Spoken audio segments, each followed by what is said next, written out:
हाँ जी, कल atmospheric refraction पढ़ रहे थे, आगे कंटिन्यू करेंगे उसके एग्जांपल्स। ये बताओ कल क्या पढ़ा था? एटमॉस्फेरिक रिफ्रैक्शन का कौन सा एग्जांपल पढ़ लिया था?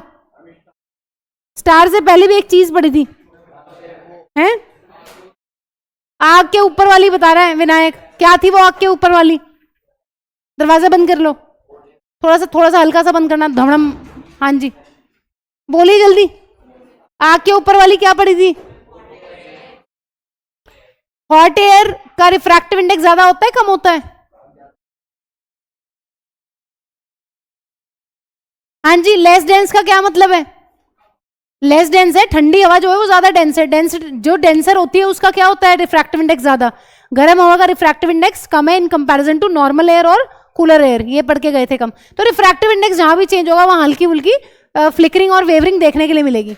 उसके बाद सेकंड एग्जांपल स्टार्ट किया था हम लोगों ने कि ट्विंकलिंग ऑफ स्टार्स। उससे पहले एक चीज पढ़ी थी कि जहां स्टार्स होते हैं वहां नहीं होते हैं, हमें कहीं और ही नजर आते हैं। प्रणव क्या क्या पढ़ा था उसमें हमने?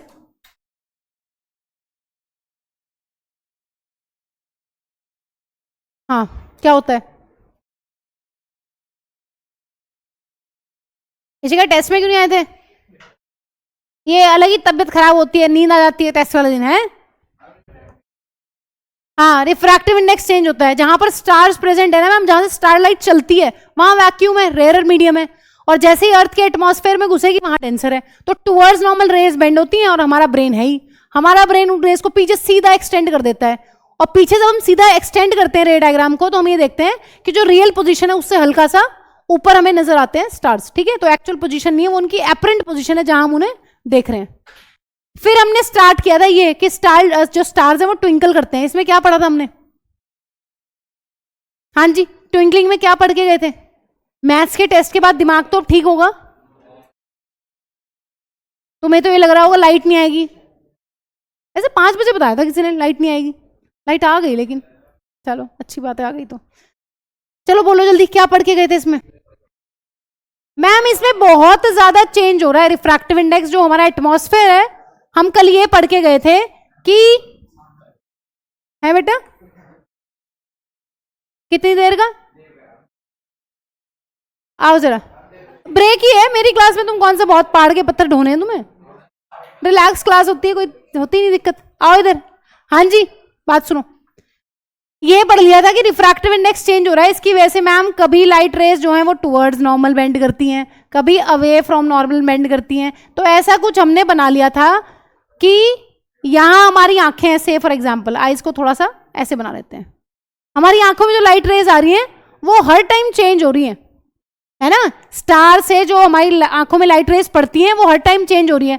नेक्स्ट टाइम क्या होगा मैम, क्या पता next time refractive index change हो जाए और जो नंबर ऑफ लाइट रेज है वो ज्यादा आने लग जाए हमारी आंखों में। पहले आंख ही बना लेते हैं, फिर आंख की जगह नहीं बचती, ये आंख है तुम्हारी और ये आ रही है लाइट रेज। हाँ जी, मान लो 5 लाइट रेज आ गई आंखों में, तो कैसा नजर आएगा स्टार? यहां पर 3 लाइट रेज आ रही हैं तो स्टार हल्का सा फेंट नजर आएगा। यहां पर ज्यादा लाइट रेज आ रही है तो यहां पर स्टार तुम्हें हल्का सा ब्राइट नजर आएगा। अगले ही सेकंड से फॉर एग्जांपल मान लो कि मैम लाइट रेज और कम हो जाए, ये रही तुम्हारी आंख, और लाइट रेज जो है रिफ्रैक्टिव इंडेक्स चेंज होने की वजह से सिर्फ 2 ही आए तुम्हारी आंखों में। हाँ जी, बताना क्या होगा मैम? फिर यहां तो और ज्यादा लाइट नजर आएगा। यही है ट्विंकलिंग ऑफ स्टार्स। कभी नंबर ऑफ लाइट रेज जो तुम्हारी आंखों में स्टार से आ रही हैं चेंजिंग रिफ्रैक्टिव इंडेक्स की वजह से, कभी ज्यादा है कभी कम है, इसलिए कभी तुम्हें ब्राइट नजर आ रहा है कभी तुम्हें फेंट नजर आ रहा है। तो यही रीजन है ट्विंकलिंग ऑफ स्टार्स का, एटमॉस्फेरिक रिफ्रैक्शन की वजह से ही है। एटमॉस्फेयर से बाहर चले जाओगे कोई ट्विंकलिंग नहीं है। ठीक है, लिखो, इसको लिख लो पहले, फिर चलते हैं प्लैनेट्स पे। हाँ जी, लिखिए, लिखो। मैम हमें तो स्टार रियल पोजीशन पे दिख नहीं रहे, तो जो ट्विंकल कर रही है ना, जो जो पोजीशन स्टेशनरी रही है वो कौन सी है? एपरेंट पोजीशन ही है वो। लिखो, the apparent position of stars, the apparent position of stars is not stationary, is not stationary but changes slightly because of changing refractive index of the medium, या atmosphere लिख लो, because of changing refractive index of the atmosphere. हाँ जी, कौन बताएगा atmospheric refraction के कौन कौन से एग्जाम्पल्स है आपके कोर्स में? बताइए जल्दी, अगर एमसीक्यू आ जाए आपको तो कौन सा ऑड वन आउट चूज करोगे? पहले 4 एग्जाम्पल्स बताओ कौन कौन से हैं आपके कोर्स में रिफ्रैक्टिव इंडेक्स के, फटाफट जल्दी। Flickering of objects when seen through a hot air, और ट्विंकलिंग ऑफ स्टार्स, और एडवांस सनराइज डिलेड सनसेट, और बताओ। सूरज जो है वो हल्का सा फ्लैटेंड नजर आता है, चपटा नजर आता है, कब? जब सनराइज के टाइम पर और सन सेट के टाइम पर। ये 4 एग्जाम्पल्स है, इंपॉर्टेंट है तो ध्यान रखने हैं। लिखवा रखा बेटा, मैंने तो लिखा था ब्लैक बोर्ड पे, आपने लिखा नहीं? लिखो। एपरेंट फ्लैटनिंग ऑफ, लिख लो, नहीं लिखा है तो लिखो। हाँ जी, इसमें नहीं लिखना, पीछे एग्जाम्पल्स में, यहां नहीं, पीछे एग्जाम्पल्स में। Apparent flattening of sun disc at sunrise and sunset लिखा हुआ है, शायद लिखा हुआ है सबकी कॉपी में। तो कौन है जो मना कर रहा है? विभोर, नहीं लिखा हुआ? लिखा हुआ बेटा।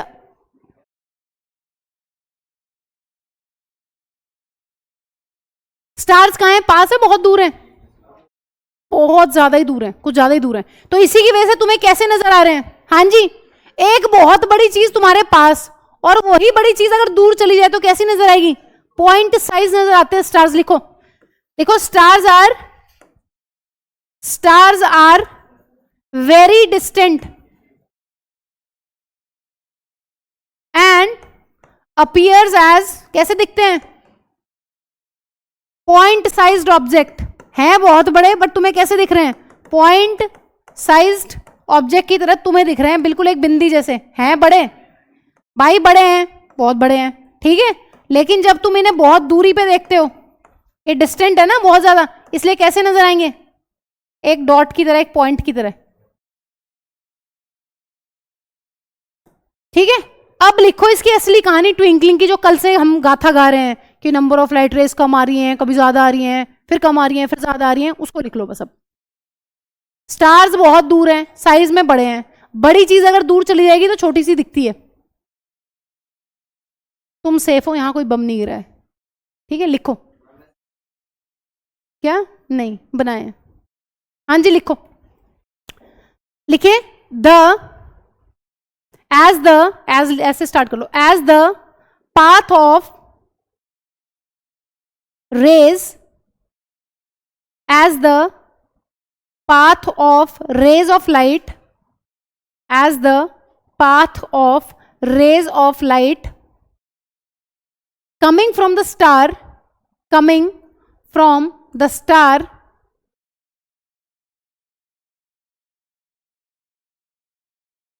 goes on varying slightly,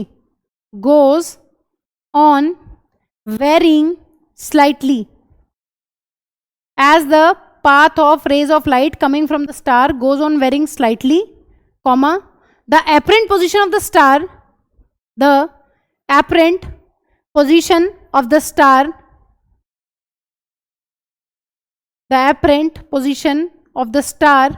fluctuates.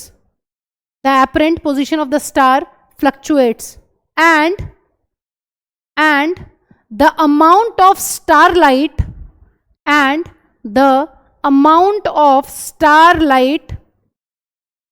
entering our eye flickers.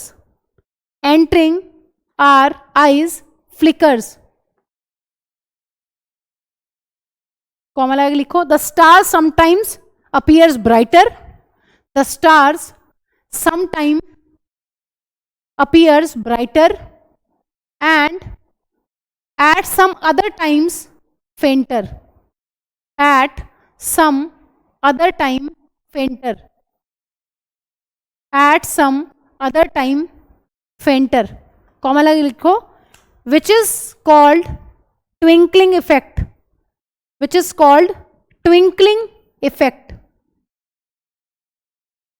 Which is called twinkling effect. तो ट्विंकलिंग इफेक्ट किसकी वजह से है? ट्विंकलिंग इफेक्ट मैम इस चीज की वजह से है कि तो नंबर ऑफ लाइट रेज, ये इंपॉर्टेंट स्टेटमेंट्स है कुछ जो आंसर की में हमेशा मिलती हैं, ठीक है। बाकी तुम जो मर्जी लिखो, लेकिन इस चैप्टर के जो आंसर्स है वो बहुत तुम्हें एनसीईआरटी बेस्ड ही लर्न करने हैं, जो पॉइंट्स हैं वो इंपॉर्टेंट है।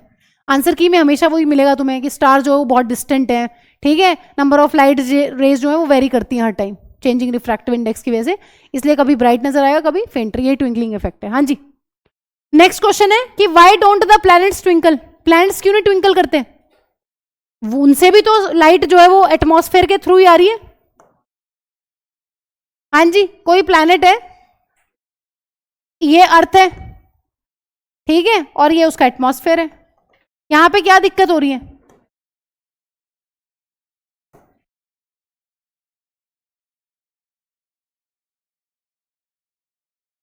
बताओ, ऐसे तो मून के पास भी लाइट नहीं है, उसका उससे कुछ लेना देना नहीं है। हाँ जी, प्लैनेट्स पास है, पास होने से क्या फर्क पड़ रहा है? हाँ जी, एटमॉस्फेयर वही है, स्टार जो है बहुत दूर है, यही बना लिया है, नहीं तो ऊपर लिखना पड़ता। एटमॉस्फेयर वही है, चेंजिंग रिफ्रैक्टिव इंडेक्स तो है यहां, चेंजिंग रिफ्रैक्टिव इंडेक्स की कंडीशन तो वही है, या करते हैं तुम्हें नहीं दिख रहे? हाँ जी, क्या प्लैनेट्स ट्विंकल करते हैं बट हमें नहीं दिख रहे? कैसा हो सकता है? हो सकता है, हो सकता है। स्टार जो है बहुत दूर है, बहुत ज्यादा दूर है, साइज में बड़े बट बहुत दूर है, ये साइज में छोटे हैं बट पास हैं, इसलिए हम ऐसा बना सकते हैं इनको कि मैम जो स्टार है उसको तो हमने समझ लिया है एक बल्ब की तरह। सुनो ध्यान से, स्टार इतनी दूर है कि ये एक डॉट की तरह नजर आ रहा है, प्लैनेट जो है वो हल्का सा पास है, इसलिए इसमें हम ये मान सकते हैं कि मैम यहां पर बहुत सारे ऐसे पॉइंट साइज्ड सोर्सेज हैं, छोटे ही बनाती हूं मैं। हाँ जी, प्लैनेट पास होने की वजह से प्लैनेट पे तुम ये मान सकते हो कि प्लैनेट पे अगर ये स्टार एक बल्ब है ना, तो ऐसे बहुत सारे बल्ब कहां लगे हुए हैं? प्लैनेट के ऊपर। अगर इसको हमने एक बल्ब मान लिया है, पास होता तो बहुत बड़ा नजर आता, बहुत सारे होते इस पे भी, लेकिन दूर है, इतनी दूर है कि एक पॉइंट नजर आ रहा है। प्लैनेट्स पास हैं, नियर टू अस हैं। देखो अब ध्यान से सुनो, एनसीईआरटी ने दिया हुआ ट्विंकल होते हैं प्लैनेट्स बट हमें नहीं दिखते। अब क्यों नहीं दिखते? इसलिए नहीं दिखते, देखो तुम्हें पता है अगर एटमॉस्फेयर है अर्थ की, इनका ट्विंकलिंग किसकी वजह से है? अर्थ के एटमॉस्फेयर की वजह से, वो तो वहीं का वहीं है, उसमें क्या दिक्कत है? तुम्हारी आंखें भी ठीक ठाक ही हैं, जब स्टार को देख सकती हैं इसको भी देख सकती हैं, बट ये पास है। अब ध्यान से सुनो, होता क्या है यहाँ पे? यहाँ पे ये होता है कि जो स्टार लाइट है ना, जो यहां से प्लैनेट से लाइट आ रही है, जो तुम्हारी आंखों में यहां से लाइट आ रही है, उसका जो वेरिएशन है वो 0 है। हाँ जी, amount of light entering our आई,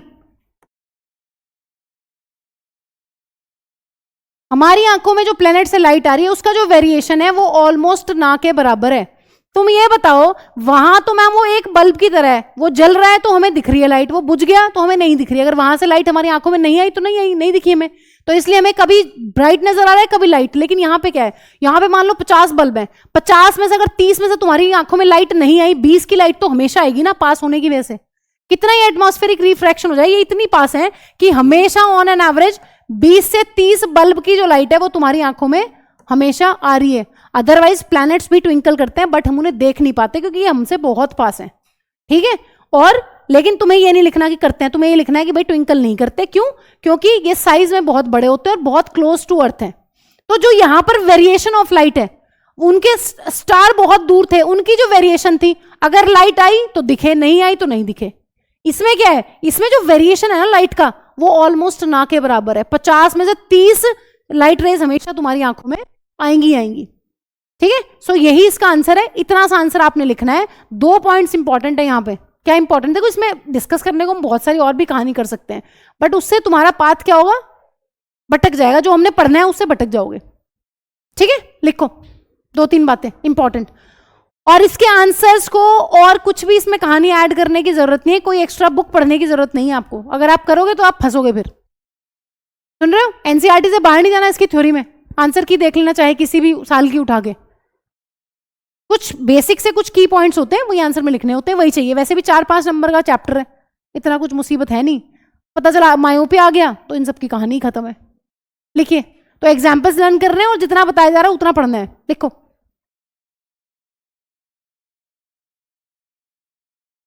बस अभी ले लूंगी। आज क्या दिन है?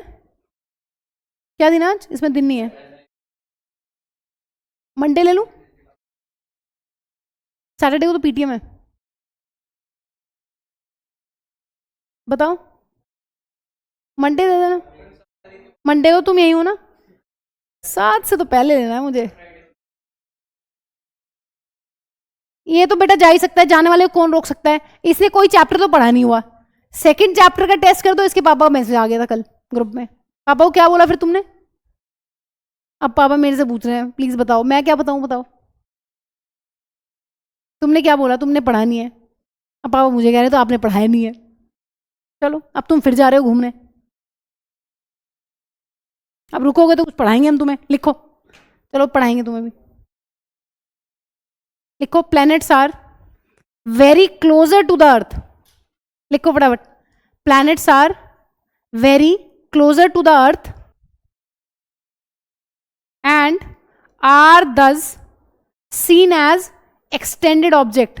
देखो जो जो जिस जिसका टॉपिक छूटा हुआ है ना, टीचर को पकड़ो और पढ़ो उससे। ये तुम्हारी जिम्मेदारी है। जैसे विभोर, उसको न्यूमेरिकल्स करने हैं लाइट के, तो वो कह रहा है बार बार, तो वो याद है कि मैम करवा दोगी। उसकी दिक्कत ही न्यूमेरिकल्स है। जैसे ये है, ये बंदा, इसकी भी यही दिक्कत है, इसको प्लस माइनस में ही दिक्कत है। तो जिसकी जो समस्या है आपको देखना है, टीचर को पकड़ना है। अब पकड़ना ये नहीं कहीं भी, ठीक है? बोलो कि मैम हमें ये टॉपिक पढ़ाओ, आप पढ़ाओ। मैं सर ये टॉपिक पढ़ाओ, ये नहीं आता।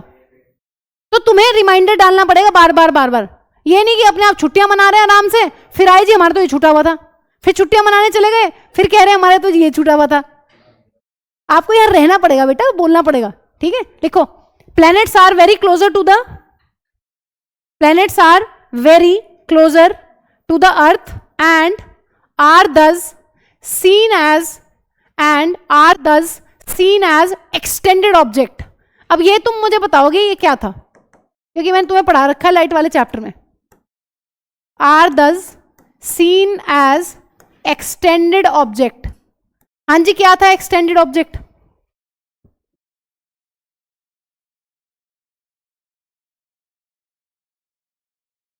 बहुत बड़ा ऑब्जेक्ट। हाँ जी, बहुत बड़े ऑब्जेक्ट को कैसे डिफाइन करेंगे यहाँ? कलेक्शन ऑफ बहुत सारे पॉइंट साइज सोर्सेज की कलेक्शन। देखो, collection of point sized objects. ये चीज वहां भी पढ़ी थी लाइट वाले चैप्टर में, रूल्स पढ़ने से पहले, कि हमेशा ऑब्जेक्ट जो है वो एक्सटेंडेड होता है, उसमें बहुत सारे पॉइंट ऑब्जेक्ट्स होते हैं। हम एक पॉइंट ऑब्जेक्ट से रेज को कंसीडर करते हैं, ऐसा कुछ पढ़ा था हमने, और 2 रेज हमारे लिए इनफ होती हैं। याद है कुछ? इतना कहाँ याद रहता है मैम, क्या क्या चीजें याद करने के लिए। हाँ जी, क्या लिखा है तुमने? Planets are nearer to earth या closer to earth and are thus seen as extended object. Extended object का मतलब है वो ऑब्जेक्ट जो है collection of point size sources. ठीक है, ब्रैकेट बंद करके लिखो, फुल स्टॉप लगे नेक्स्ट लाइन में। काफी इंपॉर्टेंट लाइन है, काफी काफी इंपॉर्टेंट। लिखो, the total variation in the amount of light, the total variation in the amount of light entering our eye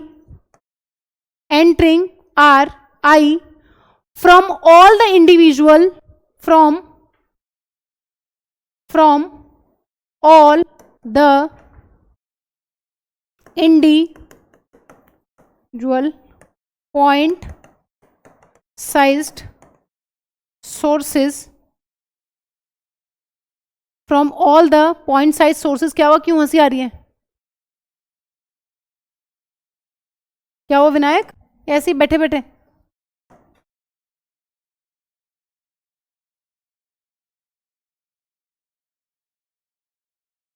क्या हुआ, क्या हुआ विभोर?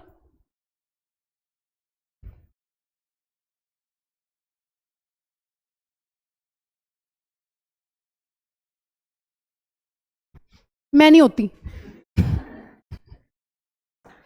हो रही हूँ बेटा, हो रही हूँ। ये खड़ी रहूंगी क्या मैं? लिख के तो हटूंगी। लिख लो। लिख लो, लिख लो। क्या? नहीं, इंक नहीं डलती ना।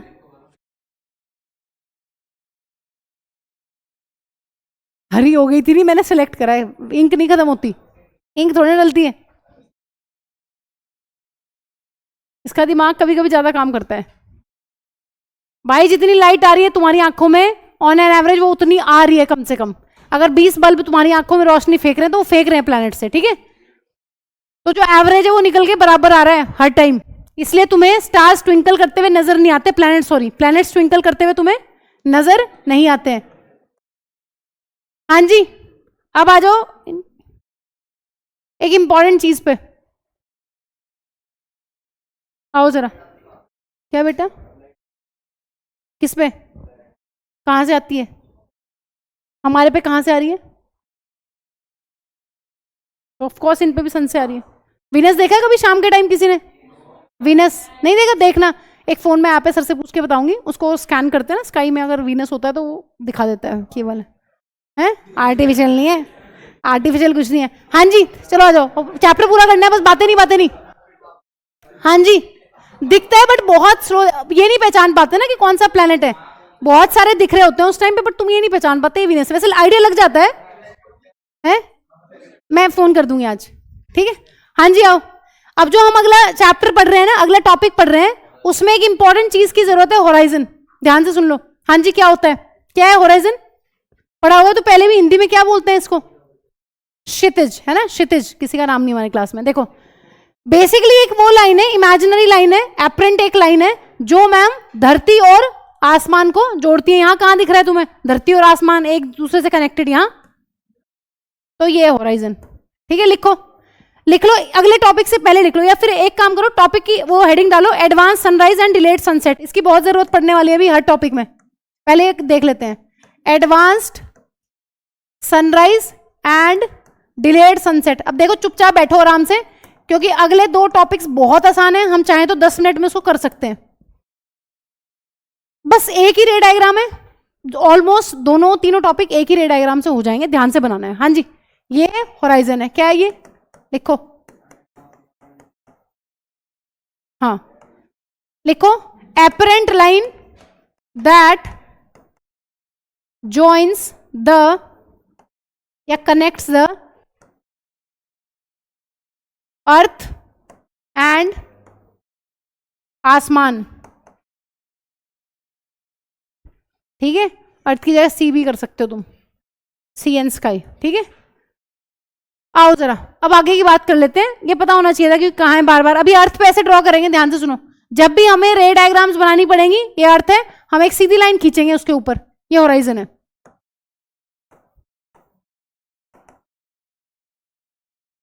ठीक है। आओ जरा, अब मुंह बंद रखना, क्योंकि एक ही रे डायग्राम दोनों में काम आएगा। ध्यान से सुनो। हाँ जी इधर आ जाओ, पहले मैं समझा रही हूं तुम्हें।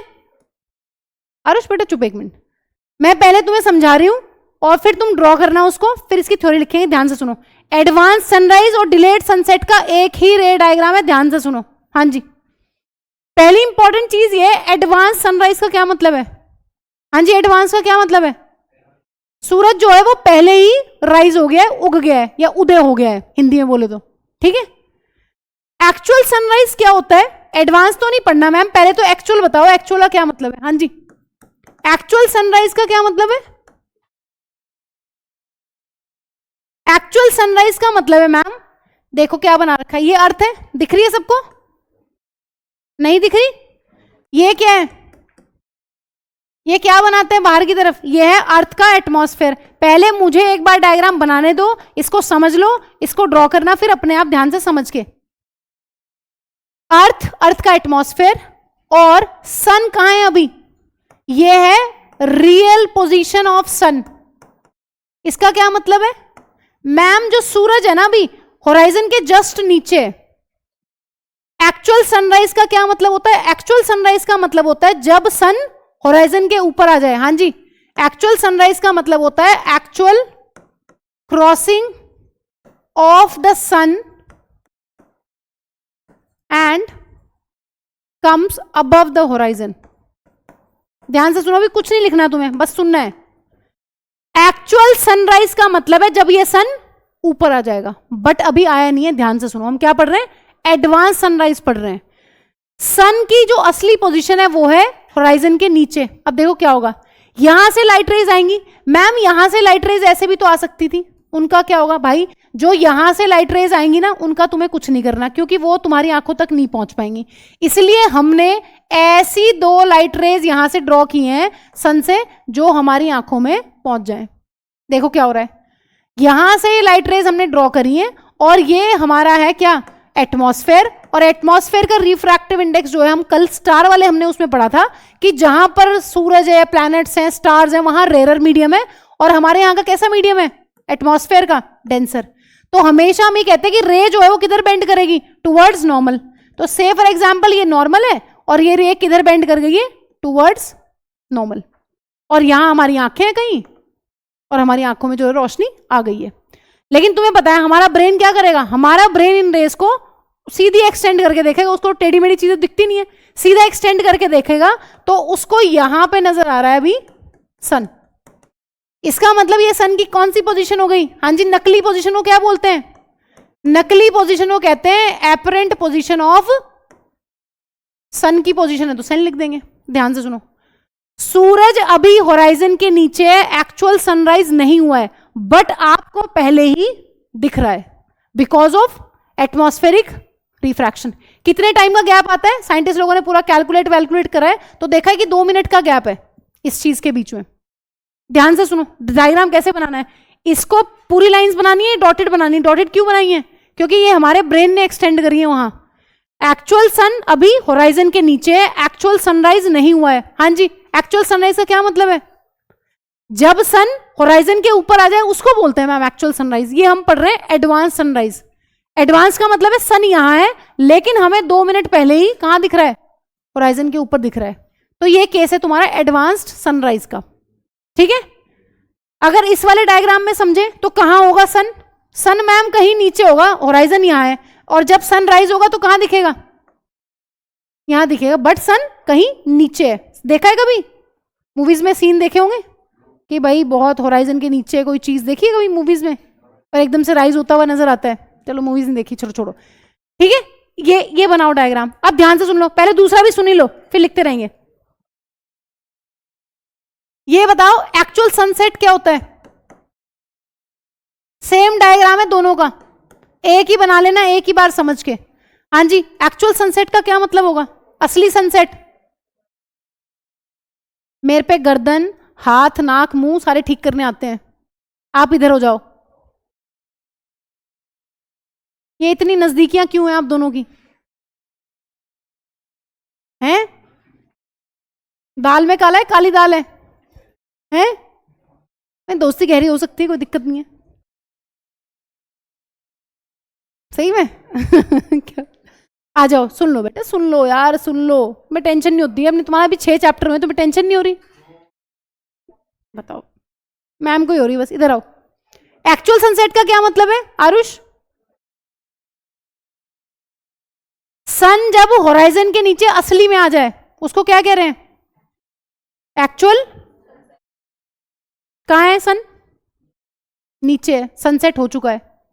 क्या पढ़ रहे हो? एडवांस सनसेट नहीं पढ़ रहे हो, डिलेड सनसेट पढ़ रहे हो। डिलेड का क्या मतलब है? बाद तक दिख रहा है। सन नीचे चला गया होराइजन के। रे डायग्राम दोनों में सेम है, ये कंफ्यूजन होता है कि सेम कैसे अलग अलग बनाओ जी, अलग अलग बन नहीं सकता ना। सन सेट हो गया है, सन कहां है? हम ये कहानी पढ़ रहे हैं सनसेट की, चाहे तुम 2 अलग अलग डायग्राम बना लेना, तुम्हारी इच्छा है, लेकिन सेम डायग्राम बनेगा। हाँ जी, सनसेट का मतलब है ये है रियल पोजीशन ऑफ सन। सूरज छिप चुका है, होराइजन के नीचे चला गया सन। होराइजन कहां दिख रहा है? ये वाली लाइन। मैम फिर दिख क्यों रहा है?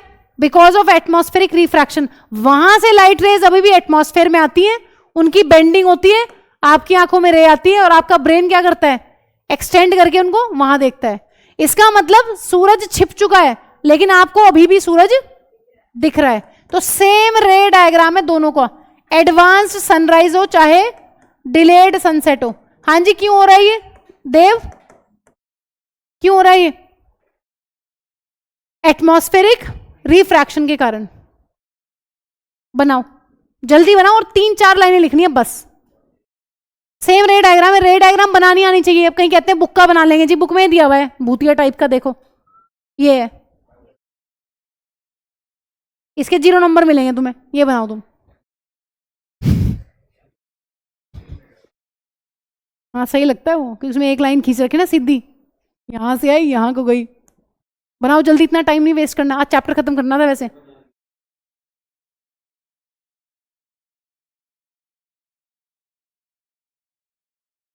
और ये सारी होराइजन के पास की कहानी है, बहुत नीचे होगा सन तो कोई फर्क नहीं पड़ रहा।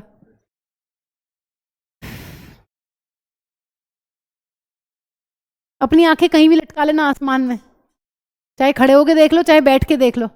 बैठ के देख रहे हो तो आंखें ऐसे बना लो सुंदर सी बड़ी बड़ी, और खड़े होके देख रहे हो तो बना लो वही टेडी बियर टाइप का।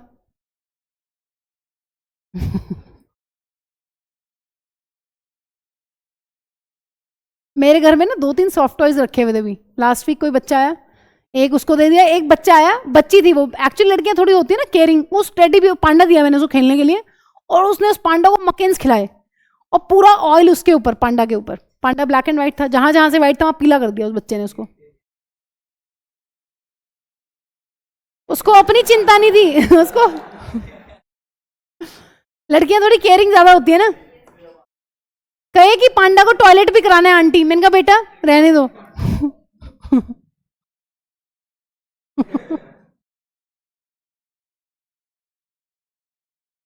बुरा क्यों मान गया? मकेन्स तो खाए उसने, क्या बुरा मानेगा? बन गया। अब लिखो 2-3 बातें।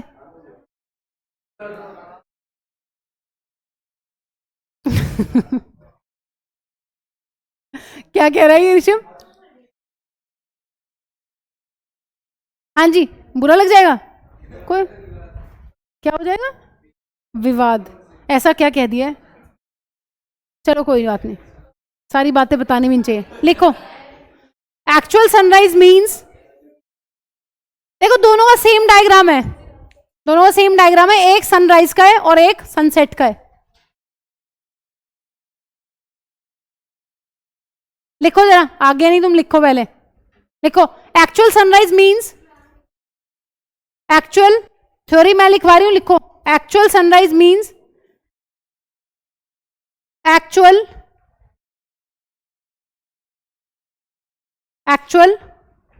Crossing of the horizon by the sun. Actual sunrise means actual crossing of the horizon by the sun. By the sun, और ब्रैकेट में लिखो above horizon. Actual sunrise का मतलब है above horizon. अब डिले, इसका सनसेट वाला डायग्राम बनाओ, फिर इसका लिखेंगे और फिर पूरी थ्योरी दोनों की कंक्लूजन एक साथ लिख लेंगे। जल्दी लिखो फटाफट। सेम डायग्राम है, किसी को बनाना है तो बना लो, मैं तो बता दिया है तुम्हें।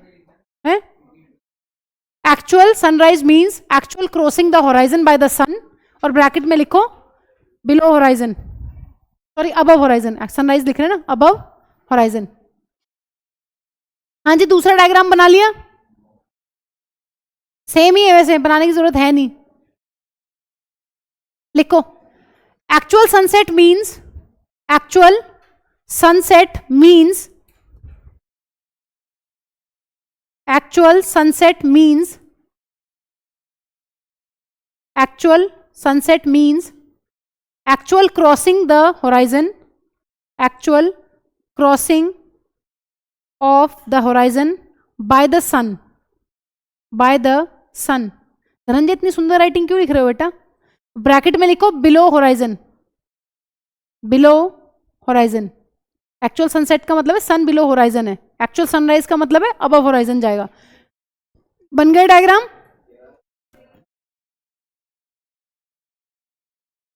घर जाके बना लेना, एक तो बन गया ना, दोनों सेम ही है। और एरोज जरूर बना लेना, कहां से आ रही है light rays.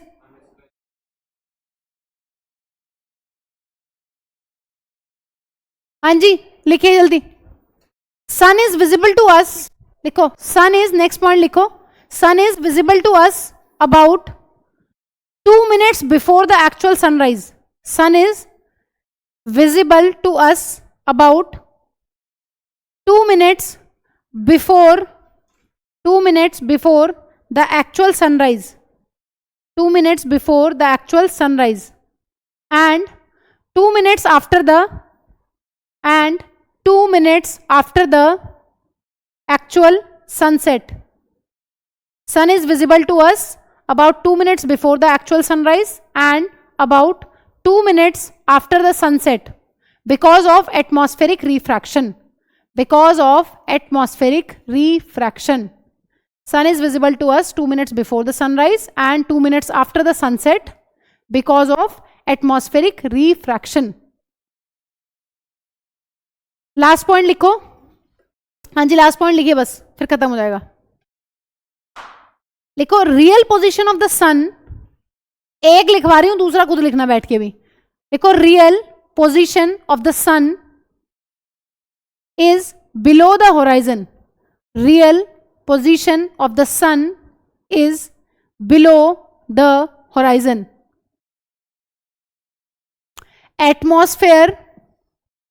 Atmosphere bends the light rays towards the normal. Atmosphere bends the light rays towards the normal and finally reach the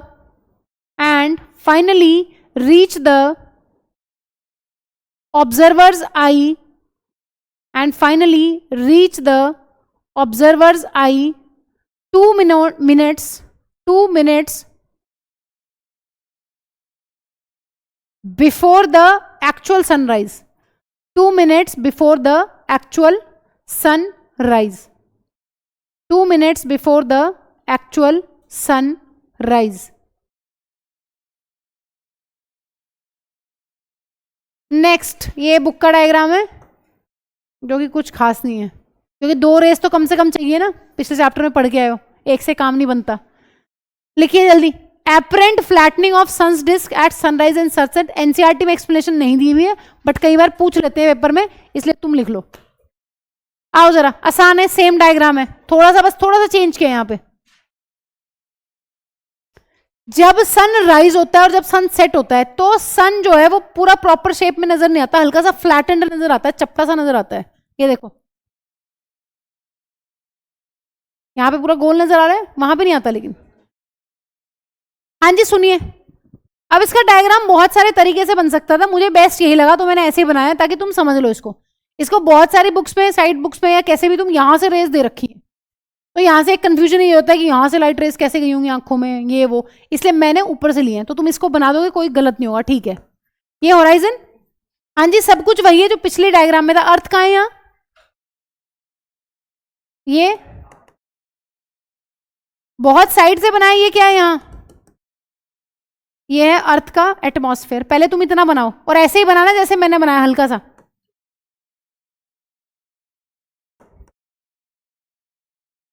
बनाइए जरा, पहले बना लो तुम इसको, फिर तुम चिपड़ चिपड़ करोगे, मेरे साथ ही ड्रॉ कर लो. बनाओ. और ये ध्यान रखना, जहां से ये वाली लाइट रे जाएंगी इनको ज्यादा डिस्टेंस ट्रैवल करना पड़ता है. ये देखो, ये वाली जो लाइट रेज है नीचे से आ रही हैं, ध्यान से सुनो. जो सन के नीचे से लाइट रेज निकलती हैं उनको ज्यादा डिस्टेंस ट्रैवल करना पड़ता है एटमॉस्फेयर के अंदर, और जो ऊपर से लाइट रेज निकल रही हैं उनको कम डिस्टेंस ट्रैवल करना पड़ता है एटमॉस्फेयर के अंदर. जो ज्यादा डिस्टेंस ट्रैवल करके जाती है ना लाइट रेज, जैसे ये वाली जिसको 1 नंबर लिखा है, ये ज्यादा डिस्टेंस ट्रैवल करेगी तो इसकी बेंडिंग जो है वो ज्यादा होगी. और हमारी आंखों की, हमारे ब्रेन की तो आदत है, जो चीज थोड़ी सी नीचे होती है उसको कहां दिखाती है तुम्हें, हल्का सा ऊपर की तरफ. तो यही किया इसने यहां, जो नीचे वाला पोर्शन है ना सन का, ये उसको हल्का सा ऊपर दिखाता है, तो इसीलिए ऐसा हो गया. ये जो नीचे वाली चीज है उसको तुम्हारा ब्रेन क्या करता है, हल्का सा ऊपर की तरफ देखते हैं. स्टार्स हैं, ये भी तो वहीं पड़े हुए रेयर मीडियम में. रेयर मीडियम से जब डेंसर में आती है लाइट रेज तो वो बेंड करती है टुवर्ड्स नॉर्मल, और जो चीज नीचे होती है उसको ऊपर दिखाती है. तो यही हो रहा है यहाँ, ऊपर वाली चीज को, नीचे वाली चीज को हल्का सा ऊपर और ऊपर वाली चीज को हल्का सा नीचे. ठीक है, तो इसका थोड़ा सा शेप का ध्यान रखना, फिर इसकी एक्सप्लेनेशन लिखते हैं अभी. और डायग्राम ऐसे ही बनाना, लाइट रेज यहां से मत घुसा देना इसमें, फिर तुम्हें दिक्कत होगी खुद ही एक्सप्लेन करने में और समझने में. तो तुम्हें ये चीज ध्यान रखनी है, जो लाइट रेज नीचे से आएंगी सन के, वो ज्यादा डिस्टेंस ट्रैवल करती भी होनी चाहिए. बना लो बेटा. क्या हुआ? ये क्या बना है लड्डू सा, सीधा उठा के गोला।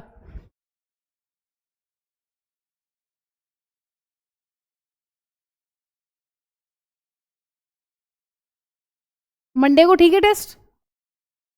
अल्फात पढ़ना शुरू किया है? कर दिया ना? कर दो बस, क्योंकि फिर पीटीएम में भी फिर दिक्कत होती है ना, तो ठीक बच्चे उनकी बुराई करने में भी फिर कहीं हर बार का यही है। पढ़ने में तो बहुत अच्छा है, बस पढ़ नहीं रहा है। ये भी ठीक नहीं लगता ना पेरेंट्स को बोलना हर बार। क्यों बेटा, फिर कहाँ जाना है? इतनी टेंशन लेते हो?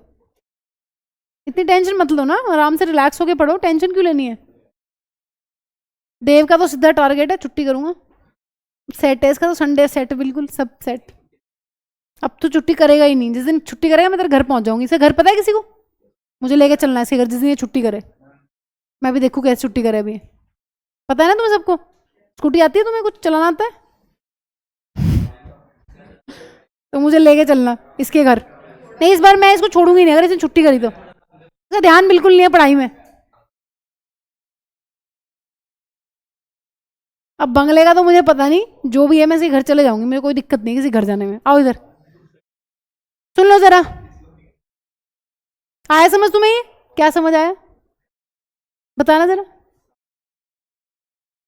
बताओ जल्दी, क्या समझ में आया तुम्हें? और डायग्राम ऐसे ही बनाने हैं, ऐसे नहीं बनाओगे तो तुम्हें कुछ समझ नहीं आएगा कि क्या लिखना है मैं। हाँ जी, ये सन है नियर द होराइजन, ये सारी कहानी होराइजन के आसपास की है। होराइजन से चीजें दूर होती है तो ऐसा नहीं होता। अगर यहाँ होता है ये सन, वहां लाइट रेस पहुंचती ना, यही एब्जॉर्ब हो जाती, सारी रिफ्लेक्ट हो जाती। ठीक है, ध्यान से सुनो। तो ऐसे जो डायग्राम्स तुम्हें बनाए जा रहे हैं ना यहाँ, वो बिल्कुल परफेक्ट है तुम्हारी एक्सप्लेनेशन के लिए, उसी से तुम्हें समझ में आ जाएगा। सुनो ध्यान से, सन को होराइजन के पास बनाना, नीचे से लाइट रेज लेके जाओगे उनको थोड़ा सा ऐसे बनाना कि वो ज्यादा डिस्टेंस ट्रेवल करें। यहां से जो लाइट रेज घुसी है वो ज्यादा डिस्टेंस ट्रेवल किया है इन कंपैरिजन टू इन वाली लाइट रेज के जो ऊपर से जा रही है। ये देखो, इसने सिर्फ इतना डिस्टेंस ट्रेवल किया है और इसने ज्यादा। जो एटमॉस्फेयर के अंदर ज्यादा डिस्टेंस ट्रेवल करता है उसकी ज्यादा बेंडिंग होती है टुवर्ड्स नॉर्मल। क्यों भाई? यहाँ रेयर है, यहाँ डेंसर है मैम, ज्यादा डिस्टेंस ज्यादा बेंडिंग होगी। ऑफकोर्स डिस्टेंस पे तो डिपेंडेंट है, कितनी दूर तक जा रहा है उतनी ज्यादा बेंडिंग होती चली जाएगी उस लाइट की। फिर तुम्हारा ब्रेन क्या कर रहा है? इस बंदे का ब्रेन, यहाँ इसकी आंखें, चक्षु, इसके चक्षु, इसका ब्रेन क्या करेगा? यहां से देखेगा। तो जो चीज जितनी नीचे होती है, देखो मैम पिछले वाले डायग्राम में क्यों नहीं बनाया था आपने ऐसा? क्योंकि वहां हम कुछ और कॉन्सेप्ट पढ़ रहे थे, वहां हम फ्लैटनिंग दिखा सकते थे, क्यों नहीं दिखा सकते? तो उस वाले डायग्राम में भी बना देते तुम फ्लैट, लेकिन हमने नहीं बनाया क्योंकि हम कुछ और पढ़ रहे थे वहां। यहां हमें इसी को पढ़ना है तो हमें बनाना पड़ेगा।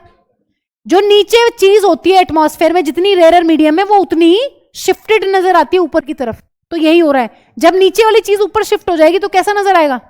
हल्का सा चपटा, हल्का सा,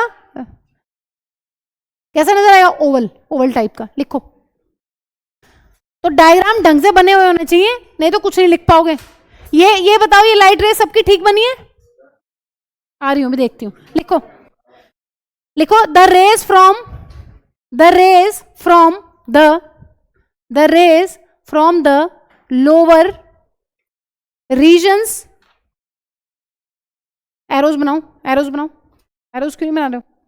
the rays from the lower regions of the sun, the rays from the lower regions of the sun travel a greater distance. कहाँ है?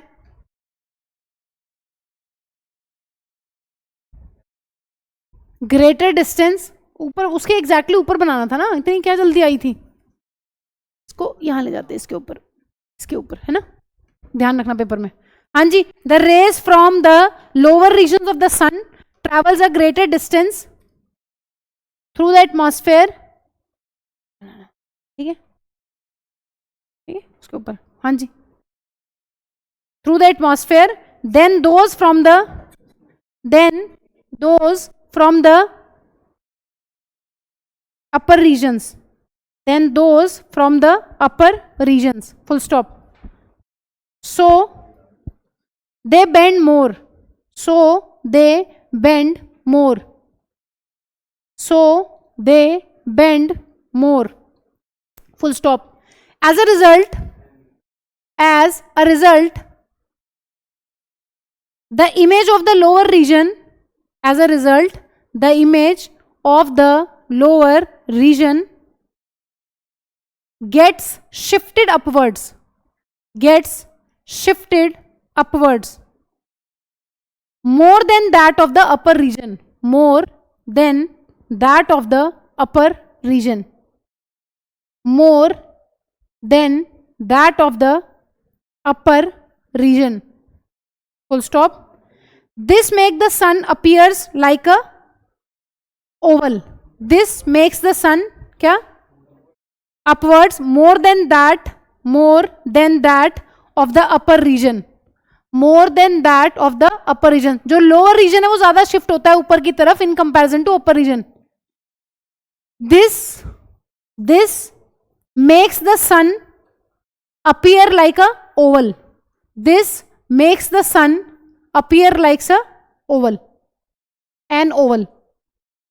Last topic of this chapter, scattering of light. हाँ जी, पहले ये बताओ जरा, डिलेड सनराइज और early sunset क्या scene है ये, जल्दी बताओ. एडवांस सनराइज का क्या मतलब है? हाँ जी धनंजय, एक्चुअल सनराइज किसे बोलते हैं? होराइजन के कहां जाना है, ऊपर के नीचे? एक्चुअल सनराइज में इसका इसने तो प्रकृति को ही बदल दिया. हाँ जी, एक्चुअल सनराइज का मतलब क्या है? होराइजन के ऊपर जाना. और एक्चुअल सनसेट का क्या मतलब है? होराइजन के नीचे आना. हाँ जी, ये एडवांस सनराइज का क्या मतलब है? सनराइज हुआ नहीं है बट हमें दिख रहा है पहले. ये एडवांस चल रहे हैं हम, थोड़ा हम ज्यादा एडवांस है, हमारी आंखें और दिमाग अलग ही लेवल पे चलता है. इसका मतलब सब कुछ धोखा है. फिर स्टार्स देख रहे हैं वो भी सही नहीं देख रहे, ट्विंकलिंग हो रही है वो भी नहीं हो रही है. कितना धोखा तुम्हारे पास एटमॉस्फेयर की वजह से. ये जिंदगी धोखा यार, heart break totally. Sunset sunrise भी धोखा, हद हो गई यार. हाँ जी, क्या है ये एडवांस सनसेट? वो ऐसे करते हो ना तुम लोग. मैं आजकल के बच्चे हैं, मेरे बेटे ने बना रखा था कॉपी में, हिंदी वाली मैम का मैसेज आया. वो देखता है ना, वो क्या वो आता है ना, जिगेन शार्को. देखा है तुमने कभी कार्टून जिगेन शार्को? नहीं देखा? क्या जैसे पता नहीं कितनी बड़ी जिंदगी हो गई बंदे की. एक आता है उसमें ना एक वेल है, वेल की और एक मरमेड है शायद, उसकी कहानी है. हाँ एक और है कुछ, उसकी कहानी है. तो उसमें वो बार बार उसमें वो सनी देओल की आवाज में बोलता है शायद शार्को, मैडम जी हर टाइम वो ऐसे बोलता है. और एक वो पता नहीं कौन है, और अपनी कॉपी में बनाया हुआ था उसने. उसकी हिंदी वाली मैम का मैसेज आया लिख के, पेरेंट साइन करवा के लाना, हार्ट ब्रेक, ऐसे बना रखा है कॉपी में मेरे बेटे ने. और उसको उसका मतलब भी नहीं पता हुआ, लेकिन बेचारे ने बना रखा है. ऐसे फंसने वाले काम करता है वो. आओ जल्दी बताओ जल्दी. कल ही तो देखा है रिसेंटली, इससे मुझे याद आ गया, अभी मैंने तुम्हें बता दिया. हाँ जी, अब बताओ जरा क्या हो रहा है? कितनी देर पहले दिख रहा है और कितनी देर बाद तक दिख रहा है? क्यों दिख रहा है? अब कह दो 2 मिनट. नहीं, कह दो 2 मिनट. क्योंकि मैम एटमॉस्फेरिक रिफ्रैक्शन की वजह से जो लाइट रेज आती है ना होराइजन के नीचे से भी, वो मैम बेंड हो जाती है टुवर्ड्स नॉर्मल, और हमारा ब्रेन उनको सीधा करके देख लेता है अपने आप ही. ठीक है, दिख जाता है वहां. ठीक है, फ्लैटनिंग वाला समझ में आ गया क्या एक्सप्लेनेशन है? जो लाइट रेज नीचे से जा रही है मैम, वो एटमॉस्फेयर में ज्यादा डिस्टेंस ट्रैवल करती है, उनकी ज्यादा बेंडिंग है, इसीलिए नीचे वाला जो सरफेस है वो ज्यादा ही थोड़ा सा ऊपर की तरफ शिफ्टेड नजर आता है, इसलिए फ्लैटन नजर आ रहा है, ओवल नजर आ रहा है सन. और ये सिर्फ सनराइज और सनसेट की कहानी है. दिन में क्या होगा जब ओवरहेड है सन? तब कुछ नहीं होगा ऐसा. हाँ जी सुन लो, ये पहले होता था तुम्हारे कोर्स में, बट वो कट गया तुम्हारे कोर्स में से, कि जब सन ओवरहेड है तो वो प्रॉपर नजर आएगा, ना कोई स्कैटरिंग होती उस टाइम पे. ठीक है, वो सब कोर्स में से कट चुका है, इसलिए उसको पढ़ना नहीं है. मैं किसी की एनसीईआरटी पुरानी है तो उसमें दिया हुआ है, उसको छोड़ देना. जितना तुम्हारे कोर्स में तुम्हें सब पढ़ा रही हूँ. आओ जरा, नेक्स्ट टॉपिक है क्या? Scattering of light. ये तो 9th क्लास में पढ़ के आए, ये तो तुम मुझे पढ़ा दोगे. पढ़ के आए 9th क्लास? क्यों नहीं था? केमिस्ट्री में था स्कैटरिंग ऑफ लाइट. कौन से चैप्टर में था? Tyndall effect. सेकंड चैप्टर में था. Is matter around us pure? बताओ जरा कितने टाइप के सॉल्यूशंस पढ़े थे? मिक्सचर्स 3 टाइप के. कौन कौन से?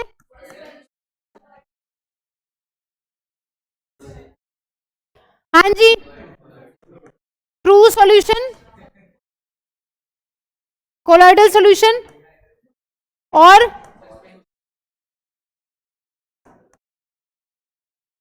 अब बताओ जरा क्या क्या पढ़ा था इसमें? इसमें पार्टिकल का साइज क्या पढ़ के गए थे? जो तुम्हारे यहां काम की बात है उसको पढ़ लेते हैं। पार्टिकल साइज मैम इतना छोटा मीटर, छोटा था, कितना छोटा था? छोटा मीटर बोल रही थी मैं, कितना छोटा था? इसके पार्टिकल साइज कितना बड़ा होता है? इसका बीच का था, इसका मैम इसका तो बहुत बड़ा था, 1000 नैनोमीटर, इतना बड़ा कि आंखों से ही दिख जाए। कितना बड़ा था कि आंखों से ही दिख जाए। और इसका क्या होता है? चुप हो जाओ। हाँ जी, ध्यान से सुनो। ट्रू सॉल्यूशंस के जो पार्टिकल्स होते हैं उनका साइज बहुत छोटा होता है, सस्पेंशन के जो पार्टिकल्स होते हैं उनका साइज बहुत बड़ा होता है कि नेकेड आई से भी दिख जाते हैं। और जो कोलाइडल सॉल्यूशंस होते हैं they are perfect for scattering, उनका साइज कितना होता है? 1 से 1000। अब ये बताओ इनमें से कौन सा होमोजीनियस था, कौन सा हेट्रोजीनियस था? 9th क्लास में पढ़ के आए हो। ये कौन है? ये तुम्हारे पे गया, ये जीनियस है। हाँ जी, ये कैसा था?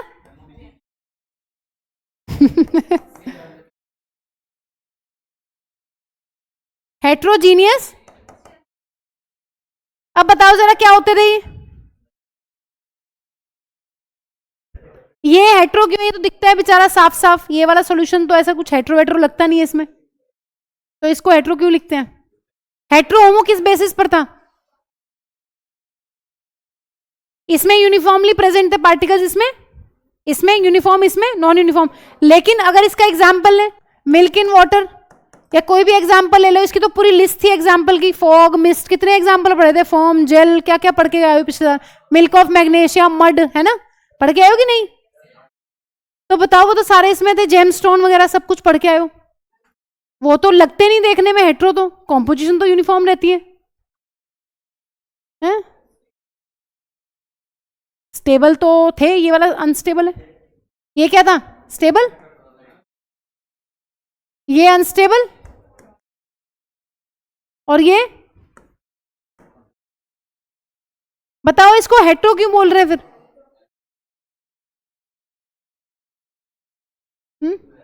ये दोनों ही क्या करते थे मैम? दोनों ही करते थे स्कैटरिंग ऑफ लाइट।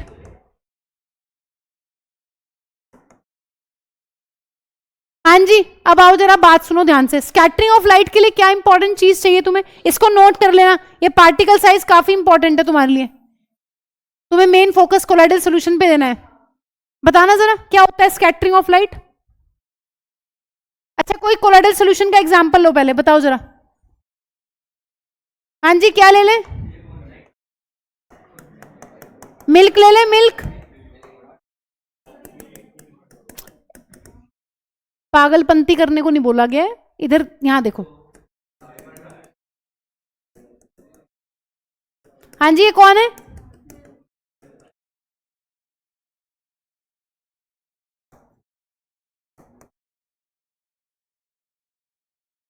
आओ जरा। हाँ जी, इससे लाइट पार करेंगे तो क्या होगा? आप ध्यान से सुन लो मैम। होता ही है कि जो यहां पर कोलॉइड्स के पार्टिकल साइज है ना, अगर पार्टिकल साइज बहुत छोटा होता है, उसकी कोई औकात नहीं होती बेचारी लाइट के सामने, है ना, कोई औकात नहीं उसकी। यहां से लाइट आ रही है, अगर ट्रू सॉल्यूशन पे लाइट फेंक के मारते हैं तो उसका रास्ता जो है वो विजिबल नहीं हो पाता, लाइट का जो पाथ है वो विजिबल नहीं हो पाता है ट्रू सॉल्यूशंस के अंदर। लेकिन अगर मैम कोलाइडल सॉल्यूशन पे हम लोग लाइट पास करते हैं तो उसका पूरा का पूरा पाथ विजिबल होता है। किस लिए? स्कैटरिंग ऑफ लाइट की वजह से। ध्यान से सुनो हो क्या रहा है मैम। एक्चुअली होता ही है कि यहां पर जो कोलाइडल सॉल्यूशन है ना, उनके पार्टिकल्स का एक ऑप्टिमम साइज है जो बिल्कुल परफेक्ट होता है स्कैटरिंग के लिए। स्कैटरिंग का मतलब सुनो क्या होता है, एक तरफ से मैम इंसिडेंट लाइट आए और इंसिडेंट लाइट जो है वो जाके टकराए किससे? इस पार्टिकल से। पार्टिकल को थोड़ा सा बड़ा बना दिया ताकि तुम्हें दिखता रहे। अब क्या होगा बताओ जरा मैम। ये क्या करेगा, इस पे जो लाइट पड़ती है ना, ये चारों डायरेक्शंस में इसको क्या करता है? रिफ्लेक्ट कर देता है, ठीक है। और मोस्ट ऑफ द लाइट को क्या करता है बच्चों?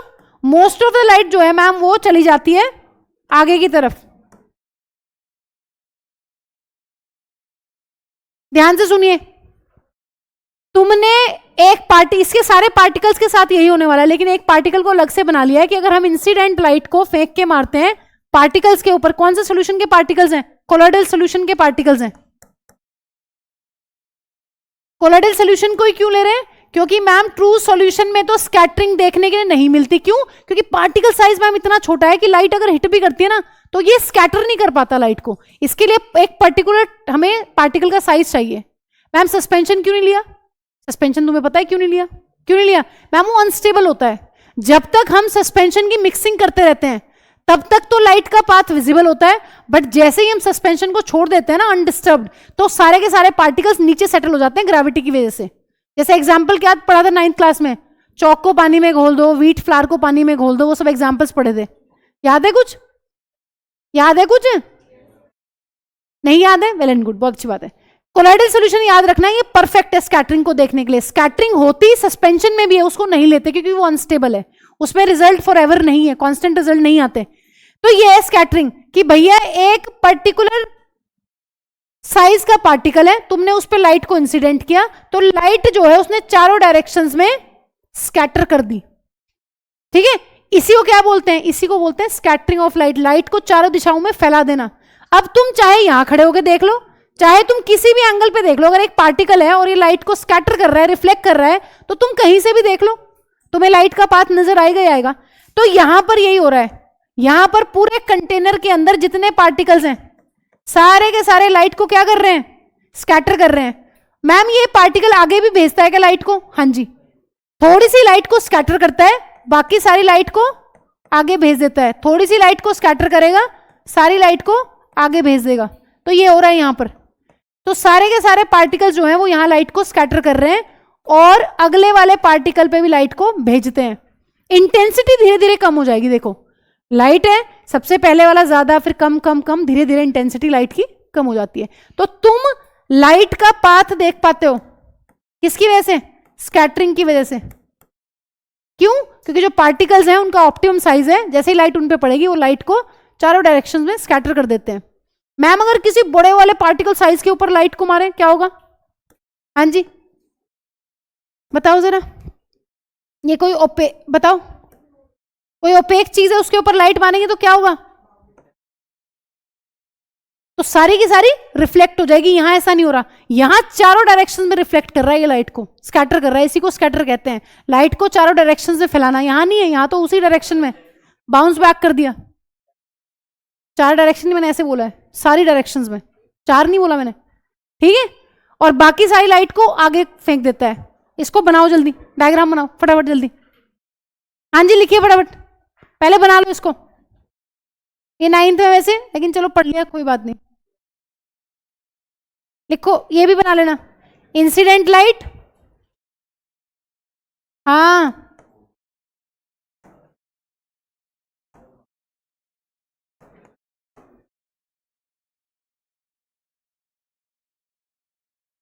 इस वाली लाइट को क्या बोलेंगे जो आगे गई है? इसका नाम बताना जरा।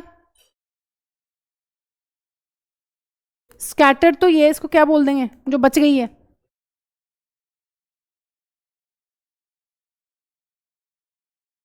स्कैटर्ड तो ये वाली है ना, रिफ्लेक्टेड भी यही वाली है, जो आगे जा रही है उसको क्या नाम दे सकते हैं? बताओ कोई अच्छा सा नाम, प्यारा सा। हम्म, लाडू मत क्या देना प्यारा सा नाम ले लो मैम। है, मेरे के दिमाग से निकल गया है। तुम बना लो, तुम्हारा तो बस क्या ही मैं कहूं तुम्हें, इतने प्यारे इतने अच्छे बच्चे हैं ये।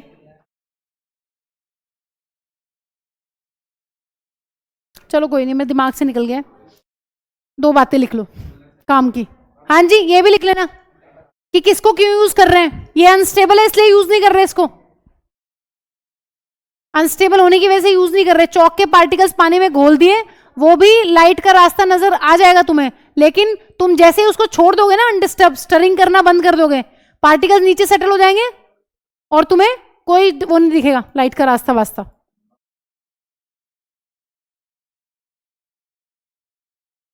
मतलब ये सारे बना लेना तुम, मैंने सारे नहीं बनाए हैं। विनायक,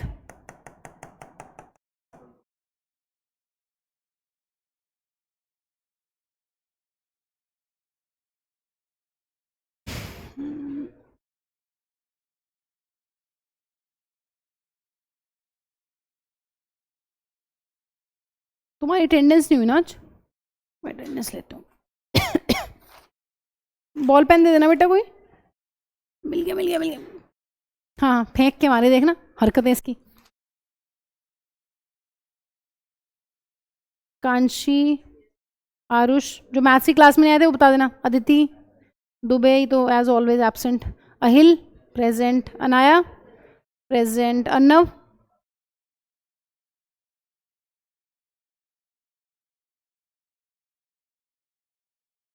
भाव मैथ्स के टेस्ट में प्रेजेंट थे ना तुम? देव, धनंजय,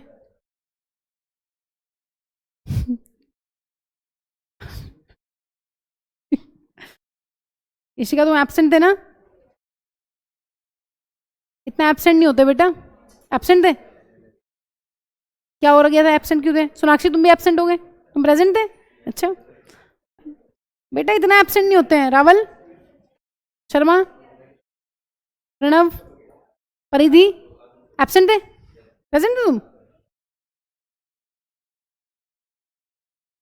स्नेहा एब्सेंट थे?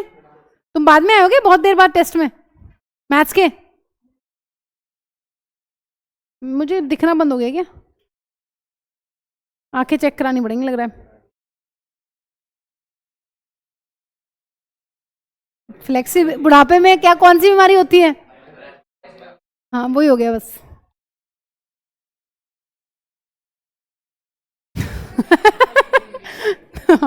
अभी बताती हूँ, आ रही हूँ।